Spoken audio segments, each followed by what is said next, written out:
light દે જ નહીં આવા ભાઈ ટ્રાય આપે પણ રહે નહીં ને આમાં માહિતી રે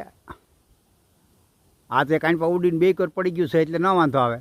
ઉપલી લાઈનમાં ઉપર સુધી પાવર આવે આ જાજુ દઈ દેલું હોય તો જ આવું થાય એટલે બધા જમ્પર ઉપાડ લે